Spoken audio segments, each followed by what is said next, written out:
মিলাদ কি? অনেকের মতে পড়া যায়, আবার অনেকের মতে মিলাদ পড়া যায় না। অনুগ্রহ করে সঠিক ব্যাখ্যা জানাবেন। মিলাদটা রাসূলের যুগে ছিল না। মিলাদ মানে জন্ম, মৌলুদ থেকে মিলাদ। তখন এই মিলাদটা রাসূল করিম সাল্লাল্লাহু আলাইহি ওয়াসাল্লামের জন্ম বৃত্তান্ত। এই জন্ম বৃত্তান্তের যে সিস্টেম আমাদের দেশে উপমহাদেশে চালু হয়েছে, কতগুলো লোক এক জায়গায় বসে তারপরে সব দাঁড়াইয়া এনাবি সালাম আলাইকা কোরআন সুরে সমস্বরে একযোগে পড়লে, এইটা রাসূলের যুগে ছিল না। এটা সাহাবায়ে কেরামের যুগে ছিল না। এটা তাবিঈনদের যুগে ছিল না। এটা তাবিঈনদের যুগে ছিল না।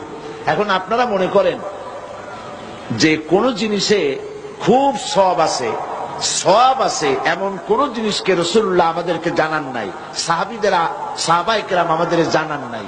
আপনারা কি এই ধরনের বিশ্বাস করবেন? এরকম বিশ্বাস করবেন?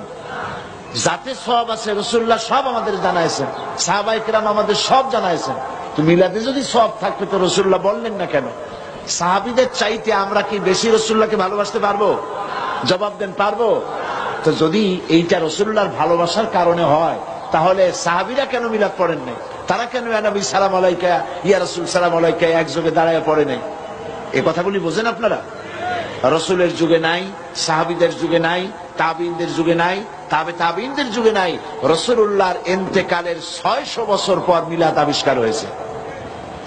এইরকম একটা সুস্পষ্ট বিদআত মুসলমানদের পালন করা উচিত নয়। ঈদে মিলাদুন নবী এটা ইসলামের একটা বড় বিদআত। ইসলামের প্রথম 600 বছরে এই শব্দটা আপনারা পাবেন না। আজকে আমি জামে মসজিদে যেহেতু আলোচনা করেছি, এখানে বিস্তারিত বলবো না। রাসূলুল্লাহ সাল্লাল্লাহু আলাইহি ওয়াসাল্লাম থেকে সাহাবীগণ 600 বছর সিরাতুন নবী, সাহাবী তাবী, চার ইমাম, আবু হানিফা, আমাদের আব্দুল কাদের জিলানী, কি বলে ইমাম গাজালি সহ সবাই, তারা কেউ মিলাদুন নবী পালন করেনি, সিরাতুন নবী পালন, উদযাপন, আলোচনা করেছেন, এবং সেটা সারা বছর। এই জন্য রবিউল আউয়াল মাসে ঈদে মিলাদুন নবী পালন করাটা ইসলামে প্রবেশ করেছে রাসূলুল্লাহ সাল্লাল্লাহু আলাইহি ওয়াসাল্লামের ওফাতের 600 বছর পরে। তবে রাসূলুল্লাহ সাল্লাল্লাহু আলাইহি ওয়াসাল্লামের মিলাদ পালনের সুন্নত পদ্ধতি হলো মিলাদ দিন না বার, সোমবার প্রতি সপ্তাহে। বছর ঘুরে আসলে আপনি একদিন নবীর আশিক হবেন, এটার দ্বারা ইসলামের কিছু হয় না। এটা ইহুদি খ্রিস্টানদের সিস্টেম, আমরা নিছি। আপনি প্রতি সপ্তাহে সুযোগ পেলে সোমবারের দিন রোজা রাখবেন। এটা হলো রাসূলুল্লাহ সাল্লাল্লাহু আলাইহি ওয়াসাল্লামের মিলাদ, জন্মে আমাদের শুকরিয়া, আনন্দ প্রকাশের সুন্নত পদ্ধতি। রাসূলুল্লাহ সাল্লাল্লাহু আলাইহি ওয়াসাল্লাম সোমবারে রোজা রাখতেন। সাহাবায়ে কেরাম প্রশ্ন করেন, ইয়া রাসূলুল্লাহ, আপনি সোমবারে কেন রোজা রাখেন? তিনি বলেন, আমি এই দিনে জন্মেছি এবং এই দিনে আমি নবুয়ত পেয়েছি। অন্য হাদিসে আসছে নবীজি সোমবারে হিজরতও করেছেন, সোমবারে মদিনায় পৌঁছেছেন। আমরা জানি সোমবারে তার মৃত্যুও বটে। এই জন্য সোমবারে রোজা রাখা একটা সুন্নত আমল, এটা আপনারা পালন করবেন। এটাতে অনেক বরকত ইনশাআল্লাহ।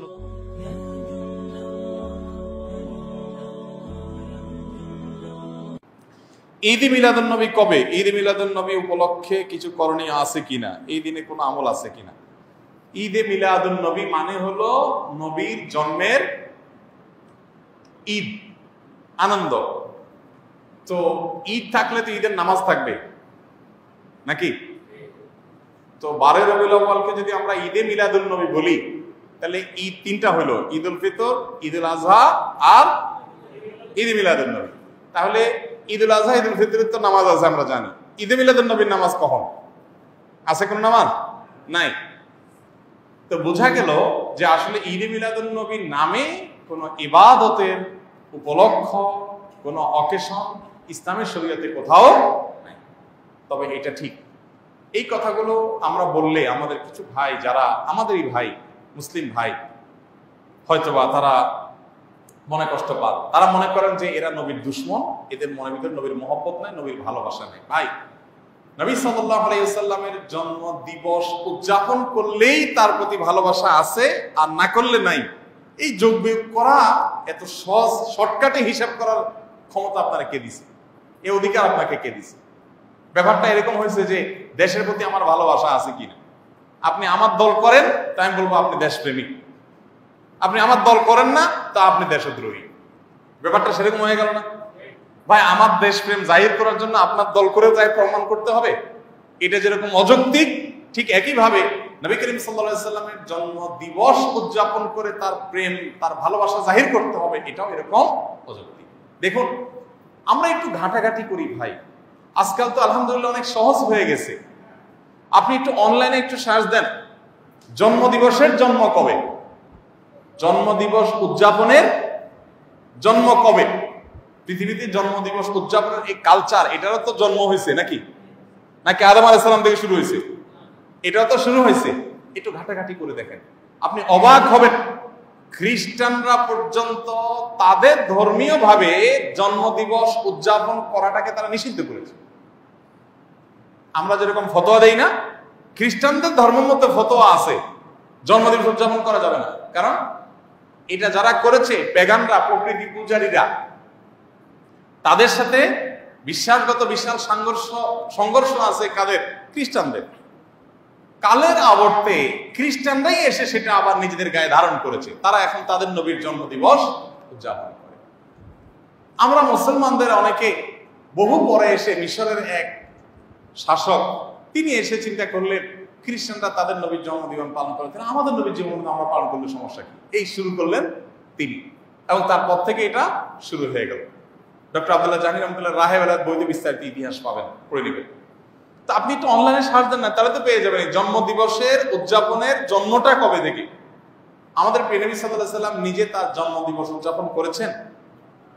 যদি করে থাকেন তো বছরে প্রতিদিন, প্রতি বছর 12 রবিউল আউয়াল তিনি বেঁচে ছিলেন 63 বছর, এই 63 বছরে প্রতিবার আসছে না? উনি ওনার জন্মদিবস উপলক্ষে এই যে র্যালি বের করা, জশ্ন জুলুস করা বা যাই করি আমরা, উনি কিছু করছেন কিনা? উনি নিজের ওই যে কি একটা কথা আছে না, যার বিয়ে তার খবর নাই, পাড়াপড়শির। ওনার নিজের জন্মদিবস উনি উদযাপন করলেন না, ওনার 4 খলিফার কেউ করলেন না, কোন সাহাবী করলেন না।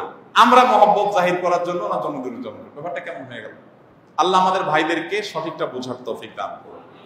যারা করছেন তারা নবী সাল্লাল্লাহু আলাইহি ওয়াসাল্লামের মহব্বতই হয়তো বা করছেন, তাদের প্রতি তাদের যে আবেগ আছে, তাদের যে নবীর প্রতি ভালোবাসা আছে, ভালোবাসাটাকে আমি শ্রদ্ধা করি, কিন্তু ভালোবাসা প্রকাশের পদ্ধতিটা অবশ্যই কি হতে হবে? সঠিক হতে হবে। অতএব ঈদে মিলাদুন নবী নামে আলাদা কোনো অকেশন, ইবাদত হিসেবে এরকম কোনো কিছু শরীয়ত রাখে নাই, এবং এটা না সাহাবায়ে কেরাম, খুলাফায়ে রাশিদিন কারোর মধ্যে এর কোনো নজির ছিল। বরং উল্টা, এটা অন্য ধর্মাবলম্বীদের সংস্কৃতি হওয়ার কারণে আমাদের সেটা বর্জন করা উচিত। যেই দিন ঈদে মিলাদুন্নবী হবে সেই দিন ট্রাকে করে আল্লাহ রাসূলের প্রতি ভালোবাসা দেখানোর জন্য বের হয়েছে, আর বলছে ইয়া নবী সালাম আলাইকা, বলে না? অথচ এই বাক্যের মধ্যে যে আল্লাহ রাসূলের অপমান হয় সেটা কিন্তু আমাদের এই ভাই জানে না। আমি তাদেরকে বলতে চাই, হে ভাই, তোমরা যারা ইয়া নবী সালাম আলাইকা পড়ো, তারা একবার আল্লাহ তার রাসূলকে কিভাবে ডেকেছে একবার তো দেখো। সারা কোরআন একবার তো খুলে দেখো। এই সমগ্র কোরআনের প্রথম থেকে নিয়ে শেষ পর্যন্ত আল্লাহ অন্য নবীদেরকে যতবার ডেকেছেন সব নবীকে নাম ধরে ডেকেছেন। ইয়া জাকারিয়া, জাকারিয়ার নাম ধরে ডেকেছেন। ইয়া ইব্রাহিম, ইব্রাহিম আলাইহিস সালাতু ওয়াস সালামের নাম ধরে ডেকেছেন। কিন্তু যখন আমাদের নবী মুহাম্মদ সাল্লাল্লাহু আলাইহি ওয়াসাল্লামকে ডেকেছেন তখন বলছেন ইয়া আইয়ুহান নবী কুল্লি আজওয়াজিক, আইয়ুহান নবী। আপনারা তাশাহুদে পড়েন না আইয়ুহান নবী? না, তাশাহুদে ইয়া নবী আছে, তাশাহুদে কি আছে? আইয়ুহান নবী আছে। তাহলে ইয়া নবী আর আইয়ুহান নবীর মধ্যে পার্থক্য কি? আমি আপনাকে বললাম এ আব্দুল্লাহ, এ আহমদ, এই ডাকের মধ্যে কোনো সম্মান আছে? কোনো সম্মান নাই। আপনি প্রধানমন্ত্রীকে ডাকতেছেন মাননীয় প্রধানমন্ত্রী, মহামান্য বিচারপতি, সম্মানিত জনাব অমুক অমুক, ডাকেন না? তো আল্লাহ সুবহানাহু ওয়া তাআলা যখন তার নবীকে ডাকতেছে তখন বলতেছে ইয়া আইয়ুহান নবী, হে মাননীয় নবী, হে সম্মানিত নবী, হে মহামান্য নবী, হে সম্মানিত নবী মুহাম্মদ সাল্লাল্লাহু আলাইহি ওয়াসাল্লাম। নামটাও আল্লাহ নেননি, জাস্ট হে সম্মানিত, হে মহামান্য নবী বলে ডেকেছেন। আর সেই জায়গায় তারা বলছে ইয়া নবী মানে এই মোহাম্মদ, ইয়া নবী মানে এই মোহাম্মদ, নাউযুবিল্লাহ। আর তারা বলতেছে তারা নাকি আল্লাহ রাসূলের আশিক। হে ভাই, আপনি একবার চিন্তা করুন যে আপনি আল্লাহ রাসূলের আশিকের নামে আল্লাহ রাসূলকে অপমান করতেছেন। সম্মানিত উপস্থিতি, তাহলে ঈদে মিলাদুন্নবী একটা অনুষ্ঠান। এই অনুষ্ঠানের মধ্যে যখন আমি দিনকে সীমাবদ্ধ করে দিলাম, ঈদে মিলাদুন্নবী শেষ, ইসলামও শেষ। টঙ্গীর ইজতেমায় হাজার হাজার মানুষ একসাথে হাত তুলে দোয়া করতেছে, টঙ্গীর ইজতেমাও শেষ, মুসল্লিও শেষ। তো ইসলামকে যদি ধ্বংস করতে চান সেটাকে কার মধ্যে সীমাবদ্ধ করে দিতে হবে? অনুষ্ঠানের মধ্যে।